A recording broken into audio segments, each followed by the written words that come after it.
2 de noviembre, la Iglesia celebra la conmemoración de todos los fieles difuntos. Es decir, conmemora, trae a la memoria y al mismo tiempo recuerda, trae al corazón a todos esos seres queridos, amigos, familiares, que han compartido con nosotros parte de la vida terrena y llegado un momento nos dijeron hasta pronto. Hoy es un día de serena esperanza, sabiendo que nosotros también vamos a pasar por esa situación, que como decía el filósofo español José Ortega y Gasset, no es la realidad última la muerte, sino la penúltima. Lo último es ese encuentro gozoso, ese abrazo definitivo con Dios. Propongo para meditar en este día el texto de Juan en el capítulo 11, de los versículos 1 en adelante, sobre la muerte del amigo de Jesús, Lázaro. Había un hombre enfermo, Lázaro de Betania, del pueblo de María y de su hermana Marta. María era la misma que derramó perfume sobre el Señor y le secó los pies con sus cabellos. Las hermanas enviaron a decir a Jesús: Señor, el que tú amas está enfermo. Al oír esto, Jesús dijo: esta enfermedad no es mortal, es para gloria de Dios. Jesús quería mucho a Marta, a su hermana y a Lázaro. Sin embargo, cuando oyó que éste se encontraba enfermo, se quedó 2 días más en el lugar donde estaba. Después dijo a sus discípulos: vamos a Judea, y agregó: nuestro amigo Lázaro duerme, pero voy a despertarlo. Les dijo: Lázaro ha muerto, y me alegro por ustedes de no haber estado allí, a fin de que crean. Vayamos a verlo. Cuando Jesús llegó, se encontró con que Lázaro estaba sepultado desde hacía 4 días. Marta salió a su encuentro y le dijo a Jesús: Señor, si hubieras estado aquí, mi hermano no habría muerto, pero sé que aún ahora Dios te concederá todo lo que le pidas. Jesús le dijo: tu hermano resucitará. Marta le respondió: sé que resucitará en la resurrección del último día. Jesús le dijo: yo soy la resurrección y la vida. El que cree en mí, aunque muera, vivirá, y todo el que vive y cree en mí no morirá jamás. Después fue a llamar a María, su hermana, ella, Marta, y le dijo en voz baja: el maestro está aquí y te llama. Al oír esto, ella se levantó rápidamente y fue a su encuentro. María llegó a donde estaba Jesús y al verlo se postró a sus pies y le dijo: Señor, si hubieras estado aquí, mi hermano no habría muerto. Jesús, al verla llorar a ella y también a los judíos que la acompañaban, conmovido y turbado, preguntó: ¿dónde lo pusieron? Le respondieron: ven, Señor, y lo verás. Y Jesús lloró. Los judíos dijeron cómo lo amaba. Jesús, conmoviéndose de nuevo, llegó al sepulcro y dijo: quiten la piedra. Marta, la hermana del difunto, le respondió: Señor, huele mal, hace 4 días que está muerto. Entonces quitaron la piedra y Jesús gritó con voz fuerte: Lázaro, ven afuera. El muerto salió con los pies y las manos atados con vendas y el rostro envuelto en un sudario. Jesús les dijo: desátenlo para que pueda caminar. Al ver lo que Jesús hizo, muchos de los judíos que habían ido a casa de María creyeron en él.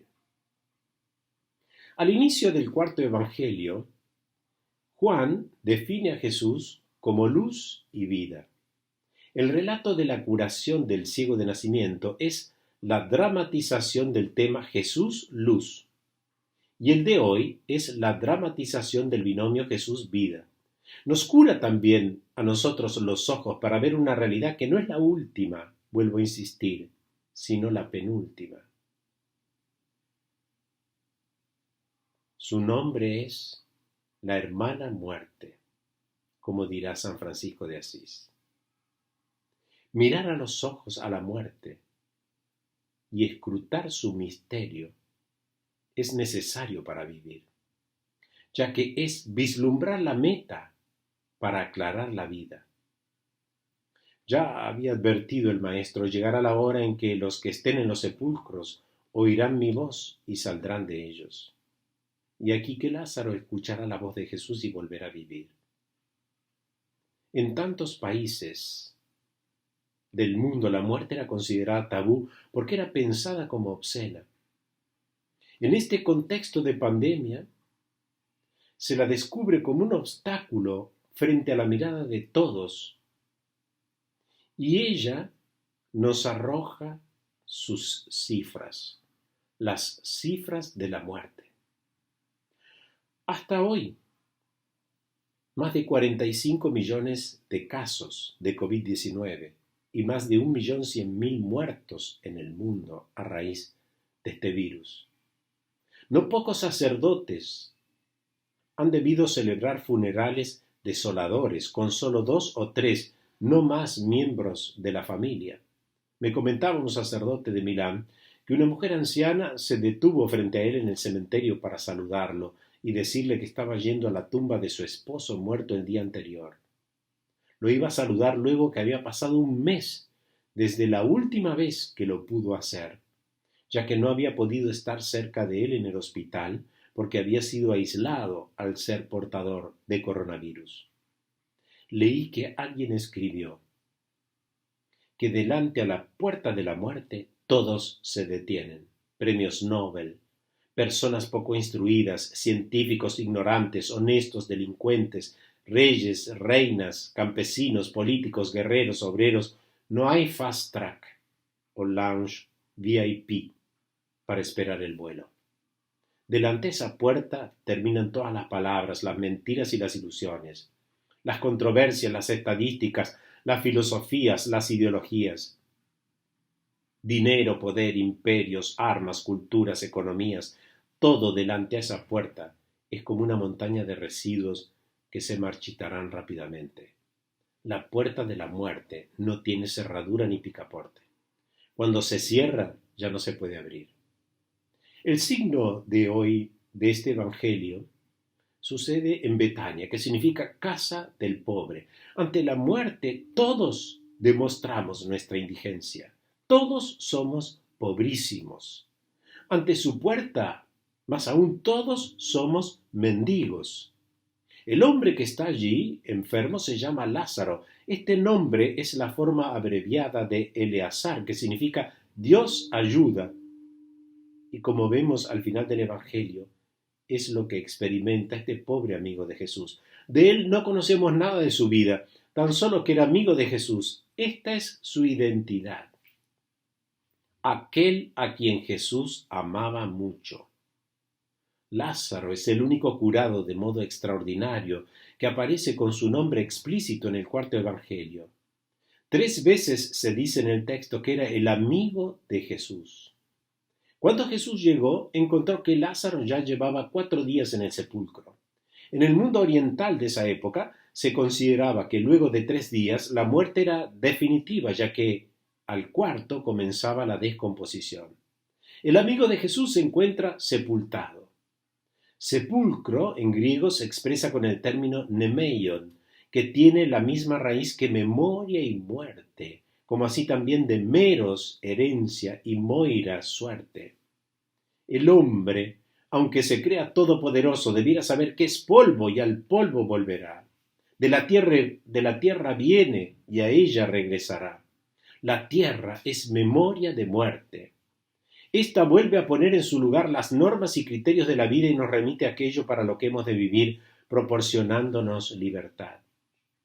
Ese memento mori de los latinos, recuerda que vas a morir, va unido al ars moriendi, a morir con arte. La primera, ese memento mori, es una frase latina precisamente que significa recuerda que morirás y tiene su origen en una particular costumbre de la Roma antigua. Cuando un general desfilaba victorioso por las calles de la urbe, tras él un siervo se encargaba de recordarle las limitaciones de la naturaleza humana, con el fin de impedir que incurriese en la soberbia y pretendiera, a la manera de un Dios omnipotente, usar su poder ignorando las limitaciones impuestas por la ley y la costumbre. Todo el relato de hoy es un diálogo entre los discípulos y Jesús, entre Jesús y las hermanas Marta y María, un diálogo marcado por malos entendidos. Al inicio le dicen a Jesús, Señor, el que tú amas está enfermo. Y al oír esto Jesús dice, esta enfermedad no es mortal, es para gloria de Dios. Después dirá, nuestro amigo Lázaro duerme, pero voy a despertarlo. Con estas palabras, lo que hace Jesús es desdramatizar la muerte. Esta no es un hundirse en la oscuridad, sino un reposo pacificador.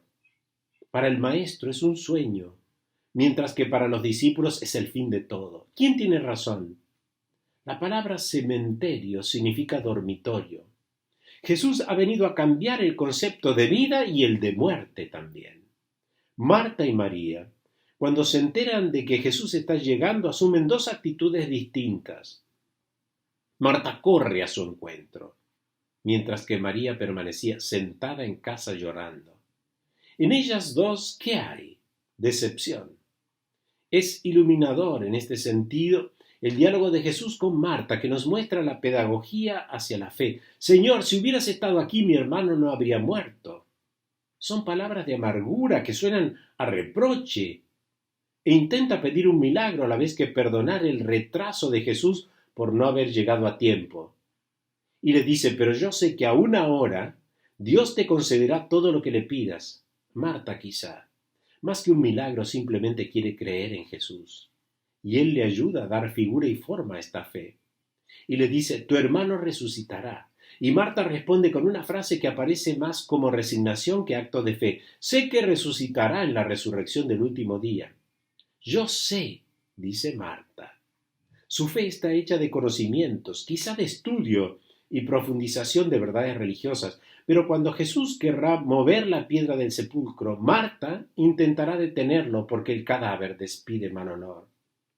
Ella tiene necesidad de pasar del saber al creer. Y llegando a este punto, Jesús no dice más verdades abstractas o consoladoras de futuro, sino que declara, yo soy la resurrección y la vida, el que cree en mí, aunque muera, vivirá. Es una invitación, pues, a entender la vida en su precariedad, pero también en su preciosidad, la que a veces no logramos apreciar porque está envuelta por el miedo. La vida eterna no es más una esperanza para el futuro, sino una certeza para el presente. Yo soy la resurrección y la vida. No soy solo la resurrección o promesa del último día, sino la vida que desde el presente se prolonga en la eternidad. El Señor no resucita a los muertos, sino que dona a los vivos una vida capaz de superar la muerte. Frente a este cambio radical de postura, Jesús repropone el interrogante y le indica un camino. ¿Crees esto? ¿Que yo soy la resurrección y la vida? Desea Jesús que no vea a la muerte como una fría teoría, sino como una verdad vital. María, al oír que Jesús había llegado, se levantó rápidamente y fue a su encuentro, y al verlo se postró a sus pies y repitió las palabras de decepción de su hermana Marta, echándole en cara, Señor, si hubieras estado aquí, mi hermano no habría muerto.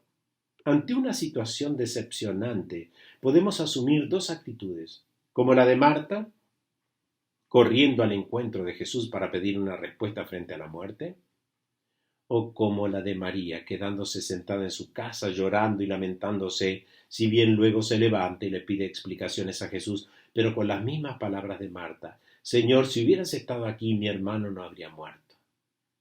Mientras ante Marta el Señor le pidió a ella un acto de fe, ante María reacciona conmovido y turbado profundamente. Antes que responder, él participa emotivamente de los sentimientos de esta mujer. Nuestro Dios no es un Dios frío, impertérrito frente a la muerte. Es un Dios que se conmueve.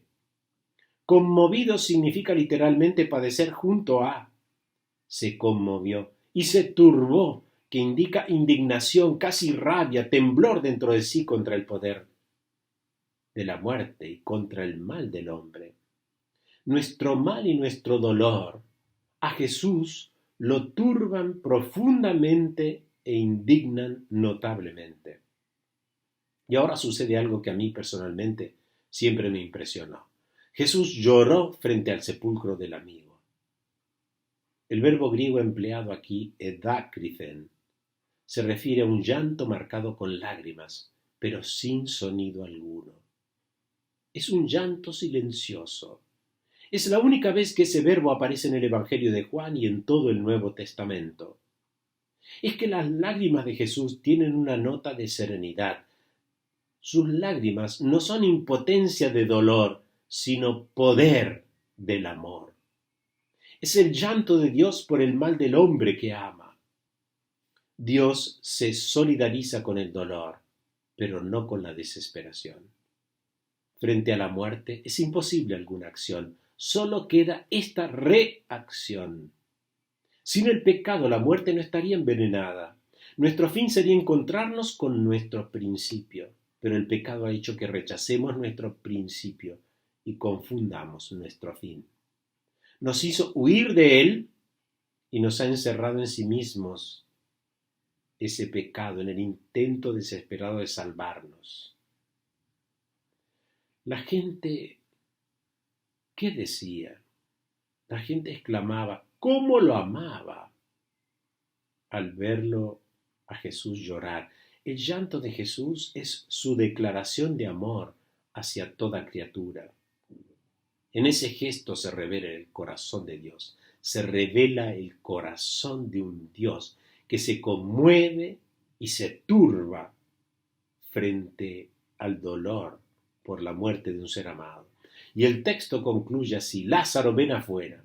El muerto salió con los pies y las manos atados con vendas y el rostro envuelto en un sudario. Jesús les dijo: desátenlo para que pueda caminar. Se sirve de mediadores. Tal vez nosotros debemos mediar ante aquellos que les parece imposible volver a vivir, llevándoles dos regalos o dones muy valiosos: libertad y esperanza.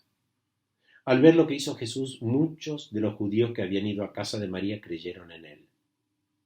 El Lázaro del Evangelio somos nosotros.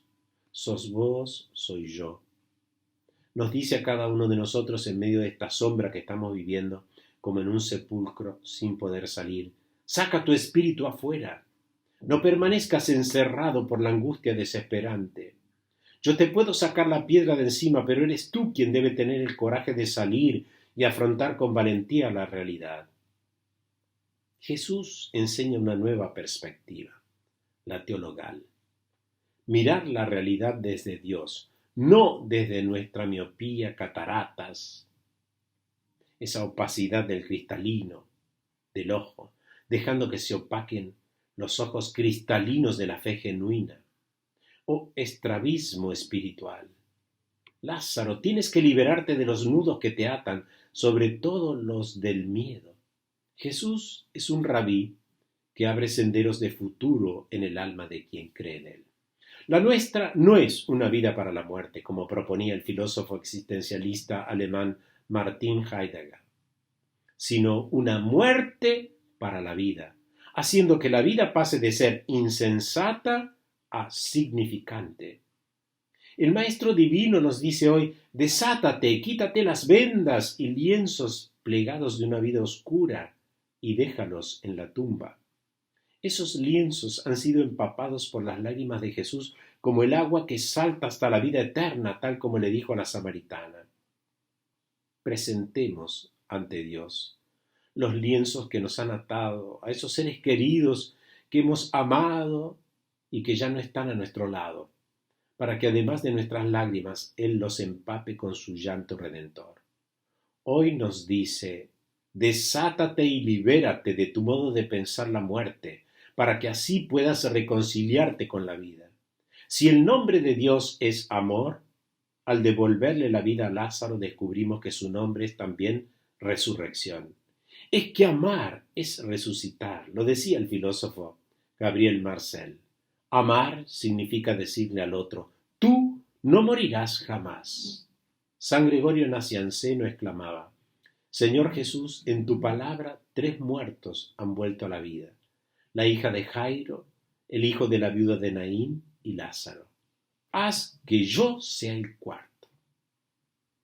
Hoy que hacemos memoria, recordamos, traemos al corazón a los seres queridos nuestros que han fallecido, Jesús nos dice: camina, porque la muerte no es el final, sino un comienzo para ver la luz en plenitud. En palabras del poeta: Y entonces vio la luz que entraba por todas las ventanas de su vida, vio que el dolor precipitó la huida y entendió que la muerte ya no estaba. Morir solo es morir, morir se acaba. Morir es una hoguera fugitiva, es cruzar una puerta a la deriva y encontrar lo que tanto se buscaba. Acabar de llorar y hacer preguntas, ver al amor sin enigmas ni espejos, descansar, vivir en la ternura, tener la paz, la luz, la casa juntas y hallar, dejando los dolores lejos, la noche luz tras tanta noche oscura. Quisiera terminar con esas palabras del escritor argentino Jorge Luis Borges, que decía que la muerte es una vida vivida y la vida es una muerte que viene.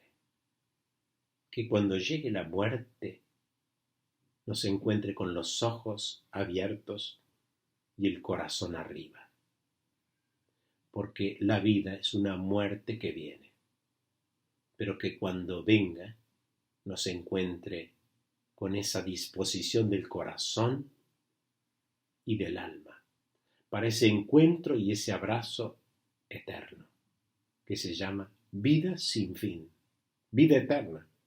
Y esta no es una sustracción, es una adición, es un más, no es un menos. Dales, Señor, el descanso eterno y brille para ellos la luz que no tiene fin, que por la misericordia de Dios las almas de todos nuestros seres queridos difuntos descansen en paz. Amén.